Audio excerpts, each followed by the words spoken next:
The Commission for Agricultural Cost and Prices, CACP, has recommended the center to bring urea under the nutrient-based subsidy regime to address the problem of imbalanced use of nutrients. This is why this is in news. Okay. The Commission for Agricultural Cost and Prices, CACP, has recommended the central government to bring urea under nutrient-based subsidy regime. The main aim or main requirement was to address the imbalanced use of the fertilizers. Okay. We know that there are two types of subsidies, mainly in the fertilizer industry, urea-based subsidy and nutrient-based subsidy, right? So in the urea-based subsidy is much higher compared to nutrient-based subsidy. And also the urea is subsidy is almost fixed. It doesn't change with the market change in the prices of urea. But when we compare the nutrient-based subsidy system, its subsidy changes according to the change in the this nutrients prices in the market. Okay, so this means that even when the farmers are using urea, if they are getting urea, when the international prices or the import prices of urea is high also, then also they will get the urea for the same lower amount. They won't be changing according to the price variations in the market. In market, we doesn't mean India only. We are importing most of the urea, right? So even in the international markets, if the price is high, then also the farmers will get the urea under the same price which they were usually getting earlier. So this means that there is no change in the price of the urea or urea subsidy according to the change in market. But this is not the case in when nutrient-based subsidy is considered. In international markets or even in Indian market, the nutrients rate in the nutrients changes, the subsidy level also changes. Okay, so this means that there is an imbalance between the use of nutrients. Since urea is available at a lesser rate and also the price is almost fixed, means there will be an increasing use of urea compared to other nutrients. Clear? First thing is basics about what a fertilizer is. Fertilizer, we know that substances that to provide one or more of the chemical required for plant growth. Okay, they can be both organic as well as inorganic. So a plant to grow, their scientists identified 16 essential nutrients.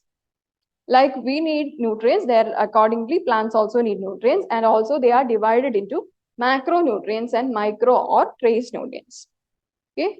The supply or nutrients which are essential for the plants in a higher amount or larger amount is macronutrients. Okay. Which are required in tiny amounts are micronutrients or trace nutrients. The macronutrients examples are the commonly one: nitrogen, oxygen, potassium, calcium, carbon, which we see commonly. Okay. The micronutrients are copper, iron, manganese, molybdenum, boron, etc. So there is a classification of nutrients, and usually scientists say that there is a 60 essential nutrients for plant growth, and also the nutrients are classified according to their requirement. So accordingly, they are classified as macronutrients and micronutrients. Macronutrients means they are required by the plants in larger amounts. For example, the potassium, chlorine, the carbon, chlorine, it's micronutrient, potassium, phosphorus, nitrogen, etc. So the next thing is micro or trace nutrients. They are required only in smaller amounts. Okay. And also we can classify according to primary nutrients and secondary nutrients. That is other classification. Primary nutrients are NPK. Nitrogen, phosphorus, potassium, usually. Sulfur is sometimes also considered as primary. Sulfur, they are classified either as primary or secondary depending upon the requirement. All other fertilizers are considered to be secondary. Okay. Now, the fertilizer sector in India. So, as we said, there are three basic fertilizers which are used in India, types of fertilizers which are used in India. First we know is urea. Second is DAP or diammonium phosphate. And the third is muriate of potash. Okay. So mainly when we see that urea and DAP. This we discussed n number of times in our current affairs classes, right? So These are the mainly three types of fertilizers which are widely used in India. And the other important thing is India is among the top 3 in the production and consumption of chemical fertilizers in the world. Even in production also and in consumption also, India is among the top 3. So this means that even when our production is very high, our consumption is getting very high also. Okay, but there is a problem. Our consumption is very high, but is there any increase in our agricultural productivity? No. Agricultural productivity is not increasing according to the consumption of fertilizer, especially when we consider urea. Okay, so this marks or this brings a question of usage of fertilizers in the agricultural industry, or where this fertilizers are going, especially urea, when they are available at this higher subsidized rate, increased subsidized rate. Okay, that is why CACP has advised the government to bring urea under NBS also. Okay. Now, what are the issues in Indian fertilizer sector? First, we know there is a rising physical burden. Okay. So, in the first physical subsidies, fertilizers are highest after the food. Okay. Now, for 2021, if we quote a stat, then we can say that union budget just for subsidy, it is nearly 80,000 crores. Next thing is the subsidy system is getting misused. Okay, the subsidies are given according to the classification which are given by the according to the classification of fertilizers which are given by the fertilizer manufacturing industries or businesses. Okay, so there means that this classification, for example, urea is classified according to one classification and other nutrients to other classification. Like that, the fertilizers are classified mainly by these companies. So the companies or the private sector mainly involved in the profit making only, right? So there is no transparency or a misuse of subsidy system. Next is by the issues created by low price of urea. In that, urea is not yet under the nutrient-based subsidy scheme. This means that, and like I said, when we first discussed this, I said that there is a fixed price for urea irrespective of the change in the international market. But when we consider NBS, if there is a change in the market price, the subsidy also will change. Okay, so it means that urea is more exploited, right? And also there is an imbalanced use of NPK. Okay. The next thing is diversion of subsidized to urea. As we know that urea is having many incentives, so it can be used for other purposes also, apart from agriculture. The urea subsidy is mainly given to use it in the agricultural sector, like in crop productivity, right? But due to increased affordability or due to increased availability of the subsidized urea, often they are diverted to other industries as well. Okay. Now, the next one is skewed NPK ratio. That means that we know that NPK, they are the primary nutrients, right? They need to be made available to the plants in the ratio of 4:2:1. This is the ideal ratio which is required by the plants for its growth. Okay, but there is a change in the availability accordingly, because there is urea contains this nutrients, right? So there is a change in the availability. Sometimes there is an increased one, sometimes there is a decreased one according to the states also. See, Punjab, Haryana, in Punjab mainly there is a 33, 8 and 0.1. Since potassium is lesser in the urea, means nitrogen and phosphorus is higher in the urea, right? So their availability will be high compared to the potassium. Okay, mainly urea contains which nutrient? Urea contains which nutrient? Nitrogen. Okay, see here 33% nitrogen, but only 8 and 1%. In DAP, 8 we can get phosphorus. Okay, but potassium is limited because it is under NBS or nutrient-based subsidy scheme. So we can see that ideally we need 4:2:1, right? 4 we get nitrogen, 2 from phosphorus and 1 from potassium. So since urea is available, means the nitrogen part will get increased. Okay, and potassium is decreased. Okay, clear? Potassium is decreased, or rather it is only for the required amount or ideal amount. Okay, but the others are getting increased because of the increased availability of urea. Now, the environmental ratio or environmental concerns. As we know, there is an increased use of urea or increased use of nitrogen in the soil surface as well. That means that it will get either to the groundwater or to the river water bodies, etc. Okay, so it will further increase the environmental pollution. Okay, now next thing is interstate consumption disparity. It will vary from accordingly the states to states. For example, when we identified the NPK ratio between the states, in Punjab, when we consider nitrogen, it is 33, and in Kerala only 7 or 8. This means that the state-wise disparity between the use of fertilizers also increasing. Okay. So this means that there will be a variability in the production also between different parts of the country. Okay. This is another problem with fertilizer industry in India. Next thing is like import dependence. We said that India is among the 3 in production as well as consumption. Okay. So we are, even though we are good at producing, but it is not enough for the current availability of urea in the country. But the thing is, urea availability is not only for agriculture, it is also getting diverted to other industries as well. That is the reason why it is not enough in the context. Okay, so we are importing it from other countries. So there is an increased import dependency when we consider fertilizer. India is not self-sufficient in domestic fertilizer production and relies on import. This leaves India exposed to volatilities in the international market. Clear?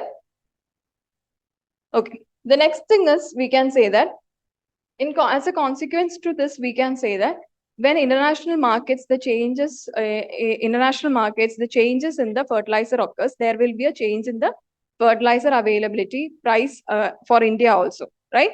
So this means that if we consider urea, the price of the urea cannot be increased by the government because it is considered to be fixed, right? But what will happen then?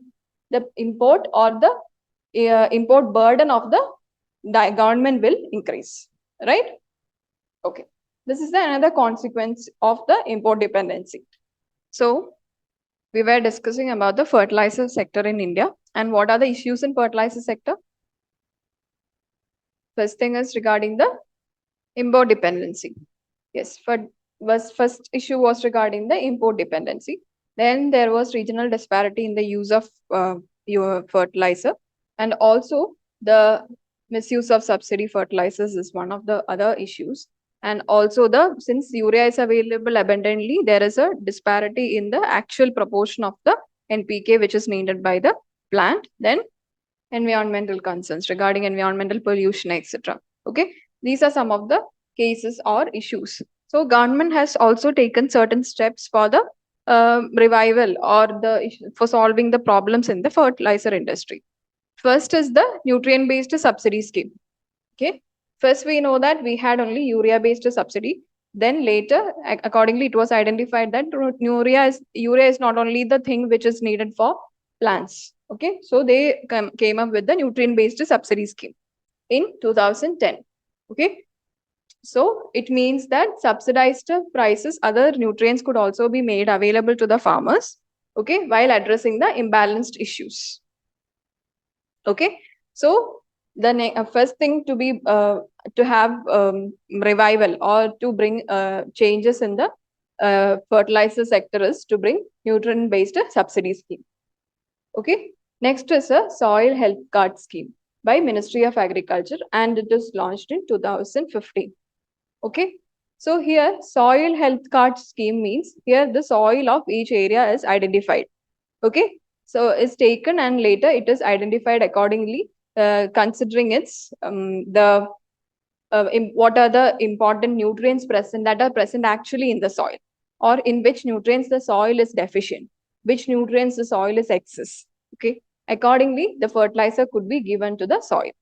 Okay, if according to soil health card, if a soil is defined or deficiency of this one phosphorus, then we need to give only phosphorus, right? We don't need to. And if it is abundant in nitrogen means we don't need to give further urea for it, right? So here the soil health is identified.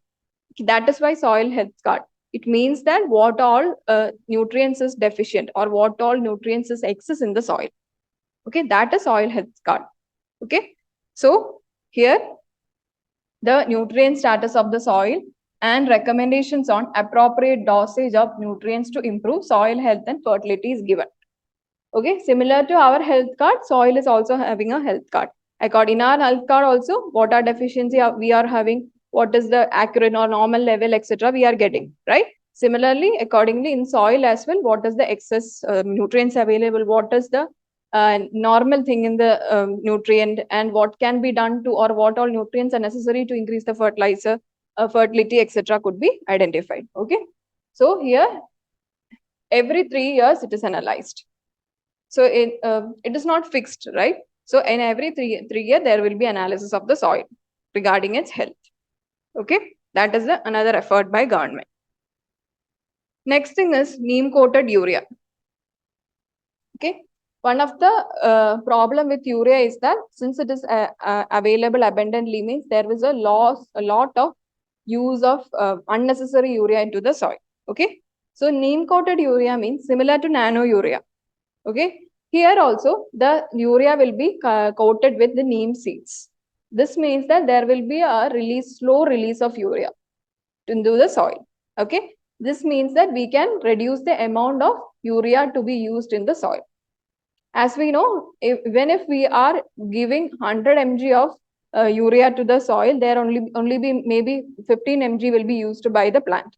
Rest will be either go to other places like groundwater or to the water bodies, or reducing in soil erosion, etc. Okay, so to avoid that, only to give what it is necessary for the soil, and one of the method is neem coated urea. Okay, in which the urea is coated with oil extracted from neem seeds. Okay, the government has mandated all indigenous producers of urea to produce 100% of this one. What is the other advantages? As we know, we said that due to the price variability, the urea is diverted to other industries, right? So when it is coated with oil, means oil of neem, means this could be used only for agricultural purposes also. So this diversion could be prevented. Okay, clear? The next important is new urea policy 2015. Okay, so here majorly we said that there is a higher import dependency of urea, right? So here the new urea policy aims at to increase the indigenous urea production. Okay, and also to promote energy efficiency in production and to reduce the subsidy burden on the central government. These are some of the objectives of the new urea policy. First thing is we need to reduce the import dependency. So we are indigenously producing urea. Indigenously means within the country we are producing urea to facilitate our needs. We are producing it, but it is not accordingly to our need. So here we need to increase our urea production, right? And also to increase the energy efficiency in the production, and also the subsidy burden could be reduced. Okay, initially in 2005 it was proposed, or it was launched in, so it was for 4 years. Later then it was further increased or extended. Okay, these are some of the government efforts to improve the fertilizer sector. First we dealt with nutrient based subsidy scheme, then the next one was soil health card scheme. The next thing is neem coated urea, and the fourth thing is new urea policy 2015. Now, what are the other way forward which could be done? First thing is self-reliance. As we said, we need to improve our production of fertilizers. Accordingly, we have produced or launched the new urea policy, right?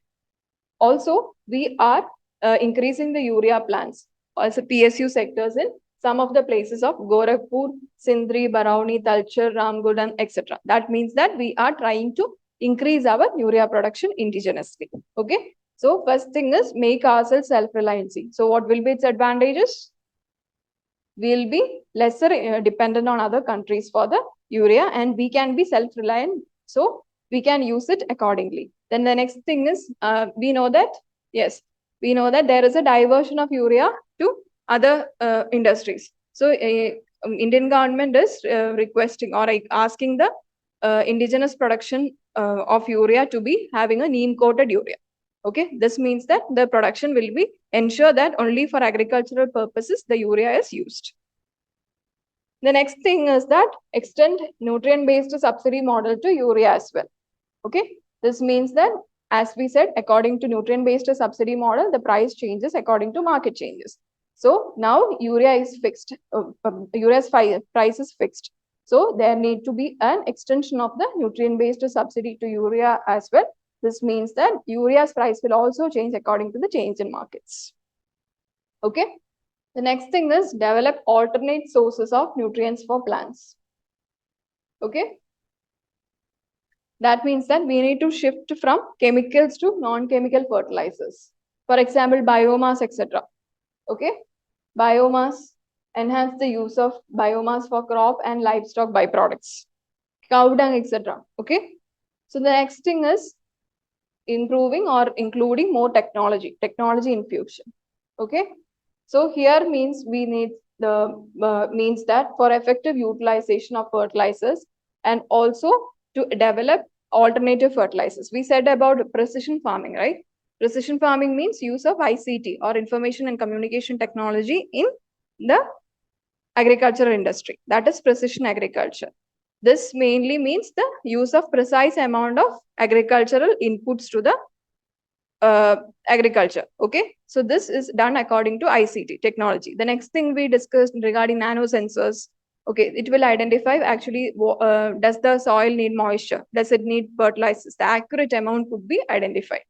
Okay, so these are some of the other. Also we discussed about genetically modified crops, etc., pest resistance, etc. These are some of the technologies which could be used in agriculture sector to improve its efficiency as well as reduce the fertilizer use in the agriculture sector. Okay, next is develop international cooperation. India should encourage investment in nitrogenous fertilizers in Gulf countries.